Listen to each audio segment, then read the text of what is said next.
আপনি কি আপনার নিজের বা যে কারো নাম্বারের কল লিস্ট বের করতে চান? কারণ অনেক সময় আমাদের পুরোনো দিনের কল লিস্টের প্রয়োজন হয়।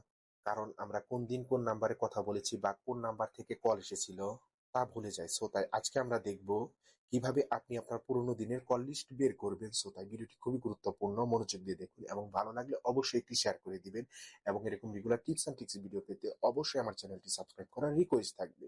এবং আপনি যদি আমার পেজ থেকে দেখে থাকেন অবশ্যই পেজটি ফলো দিয়ে পাশেই থাকবেন।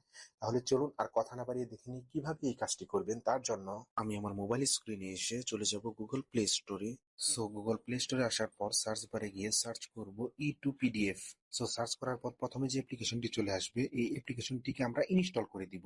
অ্যাপ্লিকেশনটি ইনস্টল করা হয়ে গেলে এরপর অ্যাপ্লিকেশনটিকে আমরা ওপেন করে নিব। ওপেন করা হয়ে গেলে নিচের দিকে একটি বক্স দেখতে পারবেন। এই বক্সে আমরা একটি টিক মার্ক দিয়ে দিব। দেন প্রসেস অপশনে একটি ক্লিক করব। এরপর একটু নিচের দিকে ভালোভাবে লক্ষ্য করলেই দেখতে পারবেন ক্লিক টু কন্টিনিউ নামে একটা অপশন দেওয়া আছে। আমরা এই অপশনটিতে একটি ক্লিক করব।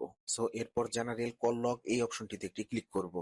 এরপর বাম পাশে ভালোভাবে লক্ষ্য করলেই দেখতে পারবেন তারিখের অপশন দেওয়া আছে। এখান থেকে আমরা সেই তারিখটি দিয়ে দিব যে তারিখের কল হিস্ট্রি আমরা বের করতে চাচ্ছি। দেন একটু নিচের দিকে ভালোভাবে লক্ষ্য করলেই দেখতে পারবেন inter file name to save নামে একটা অপশন দেওয়া আছে। এখান থেকে আমরা আমাদের নামটি দিয়ে দিব। নাম দেওয়া হয়ে গেলে এরপর এক্সপোর্ট টু পিডিএফ এই অপশনটিতে একটি ক্লিক করব। দেন অ্যালো করে দিব। দেন আবার অ্যালো করে দিব।